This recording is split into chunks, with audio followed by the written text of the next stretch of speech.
ઉપરનું તેજ તત્વવાળું ઘી લેવાનું, બધા જ રોગમાં નાખવાનું કે નાકમાં કઈ રીતે મસ્તકને રાત્રે સૂતી વખતે ખાટલાની પાછળ એકદમ દારી દેવાનું, 3 બૂંદ આમાં નાખવાના, 3 આમાં નાખવાના, એકદમ ધીમેથી શ્વાસ લેવાનો.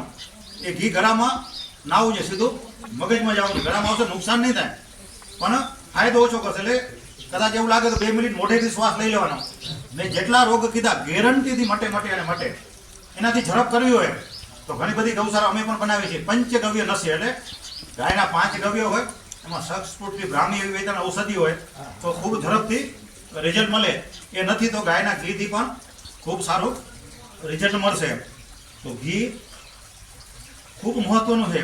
જેને ઓક્સિજન લેવલ ઘટતું હોય એવા લોકો, માન લો કોઈ પણ બીમારી આવે ને ઓક્સિજન ઘટે એટલે આપણે ઓમાં હોસ્પિટલમાં જરાવે ને ઓલા આમાં રાખીએ ઓક્સિજન આઈસીયુમાં. આવા લોકોએ જે ઉપરનું ઘી છે એનું આખા શરીરે માલિશ કરવાનું તો તાત્કાલિક એને ઓક્સિજન મળી જાય. તાત્કાલિક. જ્યારે કોરોનામાં અમે આવા પ્રયોગો ખૂબ કર્યા, જેને ઓક્સિજન ઘટતું તો આખા શરીરમાં ઘીનું માલિશ કર્યું તો ઓક્સિજન લેવલમાં આવી જાય. ઘીના માલિશ કરવાથી, કારણ કે ગાયના ઘીમાં ઓક્સિજન છે, અધિક માત્રામાં ઓક્સિજન છે.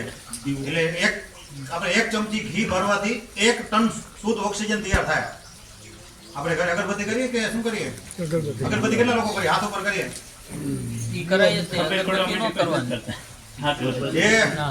બીડી પીએ કોઈ પીવે તો આપણે મજા આવે? પરિવારમાં મજા આવે? અત્યારનું વિજ્ઞાન એમ કીધું કે 3 બીડી અને સિગરેટ પીએ ને એટલો 1 અગરબત્તીનો ધુમાડો નુકસાન કરે. 3 બીડી અને સિગરેટ પીએ અને જે પર્યાવરણને માણસને જે ધુમાડો નુકસાન કરે એટલો 1 અગરબત્તીનો ધુમાડો નુકસાન કરે. શું કામ? કે અગરબત્તીમાં એક વાંસ હોય છે, વાંસ બારવો વજ્જે છે. એ ભરવાથી એવા ભયાનક કેમિકલ છૂટા પડે કે પર્યાવરણ અને આપણે પછી અગરબત્તીમાં સુગંધ હોય છે, પછી એમાં એસેન્સ હોય છે, એવા કેમિકલ હોય છે, ભરવા માટેનું કેમિકલ હોય છે, કલર હોય છે. તો એ વાતાવરણ માટે અને આપણા માટે ખૂબ ઘાતક છે. ભૂલથી પણ અગરબત્તી કરાય નહીં. એક પણ શાસ્ત્રમાં ક્યાંય અગરબત્તીનો ઉલ્લેખ નથી. હોય તો બતાવજો. રેગિસ્તાનમાંથી પ્રારંભ થયો તો બધેથી શ્રેષ્ઠ છે દેશી ગાયના ઘીનો દીવો. એ નથી તો ગોબરમાંથી જે ધૂપબત્તી બનાવે છે એમાં 46% ઓક્સિજન હોય છે. તો ગોબરની જે ધૂપ છે એનું ધૂપ કરો ને ધૂપ દીપ કીધું છે, ક્યાંય અગરબત્તી કરવાનું કીધું નથી. એટલે જેની પાસે અગરબત્તી હોય કાલે ફેંકી દેજો. ભગવાન કાંઈ નહીં કરો તો એનું પાપ લાગે. મને તુલસીના પાંદડે દઈ જાય, બરાબર ને? અગરબત્તી ન કરજો. અગરબત્તી ભગવાન માટે છે જ નહીં, આપણા માટે. આપણે આખો પરિવાર સાંજે બેસી જઈએ તો શ્વાસોશ્વાસમાં તકલીફ થાય તો દીવો કરીએ તો બધાને શુદ્ધ ઓક્સિજન મળી રહે. બધાને શુદ્ધ ઓક્સિજન મળી રહે તો મન સ્થિર થાય. મન સ્થિર થાય તો મન ભગવાનમાં લાગે. એટલા માટે દીવો છે, ભગવાન માટે નથી. આપણા માટે છે, પ્રકૃતિ માટે છે. પણ આપણે તો દેખાદેખી કોઈ મરી ગયા તો અમારે અગરબત્તી લઈને હાલી નીકળે. અગરબત્તી અટતો પણ નથી. ગાયના ગોબરની જે ધૂપબત્તી બને, ગાયના ગોબરની ધૂપબત્તી કરી શકાય. ગાયનું કંઠનું હોય એના માટે આપણે જે સુગંધિત પદાર્થો છે, માનો કે ચંદન છે, ગુગળ છે, લોબાન છે, આવી જે સુગંધિત ઔષધિઓ છે જે યજ્ઞમાં હોમી શકાય, એ બધાનું ધૂપ કરી શકાય. પણ અગરબત્તી એટલે ન કરી શકાય. એક તો વાંસ છે ને એક કેમિકલ છે. એટલે કાંઈ ન હોય તો આપણે ગાયના ગોબરમાંથી બનતી ધૂપ છે એમાં 46% ઓક્સિજન છે. એટલે એ પણ વાતાવરણને શુદ્ધ કરે છે, વાતાવરણને દિવ્ય બનાવે છે. એટલે આપણે અહીંયા હોળી પ્રગટાવવાની પરંપરા છે. હોળી પ્રગટાવવાની પરંપરા એટલા માટે છે કે જ્યારે અત્યારે શિયાળો પૂરો થશે અને ગરમીનો પ્રારંભ થશે એટલે મિક્સ ઋતુ થાય, એટલા બધા વાયરસો, એટલા બધા બેક્ટેરિયા હવામાં ફેલાય તો આખા ભારતની અંદર એક જ દિવસે હોળીના દિવસે ગાયના કંડામાંથી આપણે હોળી પ્રગટાવીએ. એનો જે ધુમાડો હોય આખા આભા મંડળમાં ફેલાઈ જાય એટલે એ બેક્ટેરિયાનો નાશ થાય. એટલે વાતાવરણ શુદ્ધિ કરવા માટે, વાતાવરણમાં ઓક્સિજનનું લેવલ વધારવા માટે એ હોળી છે. પણ શહેરમાં તો એમાં ટાયરો ને એમાં લાકડા ને એમાં શું નાખે ભગવાન જાણે. એ હોળી નથી એમ. એટલે હોળી ગાયના અડાયાથી થાય. એટલે ગાયનું છાણું ભરે એ પણ વાતાવરણને શુદ્ધ કરે છે. તો બધાએ આપણે અગરબત્તીની જગ્યાએ ધૂપબત્તી કરવાની કાંઈ ન હોય તો ભગવાનને હાથ જોડી લેવાના, પણ કાંઈ કરાય નહીં. દીવો કરી શકાય. કાંઈ ન હોય તો તલના તેલનો દીવો કરાય. કાંઈ ન હોય તો ગાયનું છાણું લઈને એને પકડાવીને મૂકી દેવાય, બરાબર ને? તોય પણ ભગવાન આગળ ધૂપ થઈ જશે. પછી લોબાનની અગરબત્તી ન લેતા હોય પછી એનું થાય બજારમાં મળતી. હા, બજારમાં મળતી અગરબત્તી ધૂપબત્તી નહીં લેવાની. એમાં પાછા કેમિકલ જ આવશે. એટલે જે ગૌશાળામાં બનાવે છે કેમિકલ વગરની એ ધૂપબત્તી અથવા દેશી ગાયના ઘીનો દીવો બધેથી શ્રેષ્ઠ છે.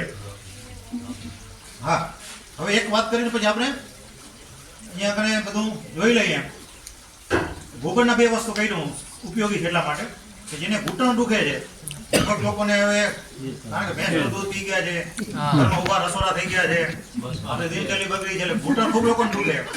એવા લોકોએ દેશી ગાયનું તાજું ગોબર લેવાનું, એને નવશેકું ગરમ કરવાનું તવી ઉપર, એટલે લોખંડની તવી, નોન સ્ટિક નહીં. નવશેકું ગરમ થઈ જાય એટલે 1 ચમચી હળદર મિક્સ કરી દેવાની. પછી જે ઘૂંટણ દુખતું હોય એને 4 બાજુ લગાવી દેવાનું, 1 કલાક રાખવાનું. પછી ઠંડા પાણી ધોઈ નાખવાનું, એક કામ.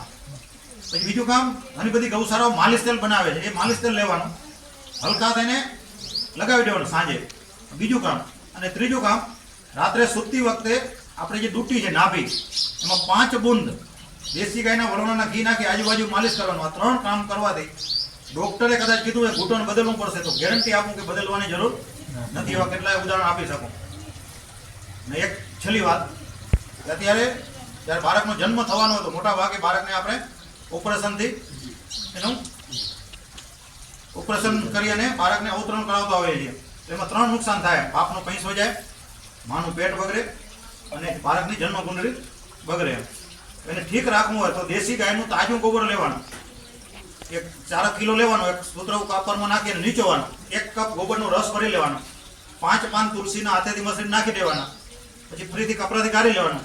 જ્યારે બેનને પશુતાની પીડા ઉપરે ત્યારે, અથવા ડોક્ટર કીધું છે કે ગર્ભાશયમાં પાણી સુકાઈ ગયું છે, બાળક અંદર ઓવરમાં વીંટાઈ ગયું છે, બાળક ઊંધું થઈ ગયું છે, મુખ ખોલતું નથી, હવે ઓપરેશન સિવાય કોઈ જ રસ્તો નથી, આ સમય પણ એ 1 કપ ગોબરનો રસ એ બેનને પીવડાવી દેવામાં આવે, ગેરંટી સાથે કલાક વધીને 1.5 કલાકમાં નોર્મલ ડિલિવરી થાય અને થાય. અત્યાર સુધી 250 થી વધારે મેં બહેનોને મારા હાથે નોર્મલ ડિલિવરી કરાવી છે. આવી તો અનેક વાતો છે કે ગાય ખાલી દૂધ નથી આપતી, ગાય અનેક પ્રકારનું આરોગ્ય આપે છે, આર્થિક સમૃદ્ધિ આપે છે અને સકારાત્મક ઉર્જા એ પ્રદાન કરે છે. એટલે ગાય આંગણે બાંધવી ખૂબ અનિવાર્ય છે.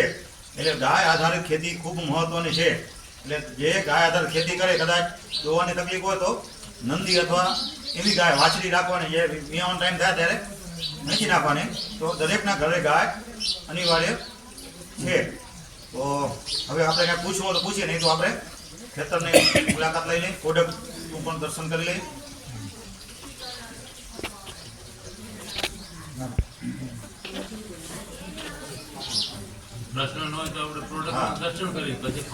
આપણે બહારથી ગાયનું સાણ લઈને ખેતરમાં કરી કે તો ન ચાલે. ગાયનું રાખીને બહારથી ગાયનું સાણ લારી 5 લારી આપણે નાખીએ તો પછી ગાયની શું જરૂર છે? બધા એવું વિચારે તો ઘેરે રાખી મળે ક્યાં? બધા એવું વિચારે, તમે વિચાર્યું બધા વિચારો તો ગાય ક્યાંથી હોય? તો ભારતનો ઇતિહાસ એમ કહે છે કે એક પણ પરિવાર એવો નતો કે જેમની પાસે ગાય નથી. એમ એટલે જ આપણે કહેવત હતી, ઘી એટલે ગાય વેચાય નહીં, દૂધ વેચાતું નતું, કારણ કે બધા પાસે ગાય હતી. ગાયના દાન થતા, ગાય ક્યારે વેચાય નહીં, ગાયનું દૂધ ન વેચાય, કારણ કે બધા પાસે ગાય હતી. એટલે ભરપૂર માત્રામાં ગાયનું ઘી, દૂધ, માખણ ખાતા હતા, બચતું હતું. એનું ઘી બનાવીને દુનિયાના દેશોને આપણે ઘી પૂરું પાડતા, એના બદલામાં સોનું, હીરા, માણેક, જવેરાતો આવતા હતા. એટલે આજે દુનિયા સોને કી ચિડિયા દેશ કહેવાતો ભારત એટલે છે. આજે દુનિયાના કોઈ એક દેશમાં વધુમાં વધુ સોનું હોય તો ભારતમાં છે. એટલે ગાય અનિવાર્ય છે. દૂધ ખાલી ગોબરથી નથી, એનો ભાવ પણ એટલો ને એટલો જરૂરી છે. આપણે ગાય હોય ને તો આપણે ભાવથી રાખીએ. બહારેથી લઈ આવીને ભાવ એ ડીપમાં વાત છે, એનો વિષય લાંબો છે. બીજી વખત તમે મને ફોન કરજો, હું એનો નથી રાખતી તો એનો બહારેથી લઈ આવી બેમાં કેટલું અંતર છે એ પણ હું કહીશ. અત્યારે આપણે જો અહીંયા જે ફાર્મમાં આવ્યા છીએ 2013 માં 4 ગૌ તમે નિરીક્ષણ કરજો, જે એને અહીંયા કલતાના કપડું નાખેલું છે ને સણનું,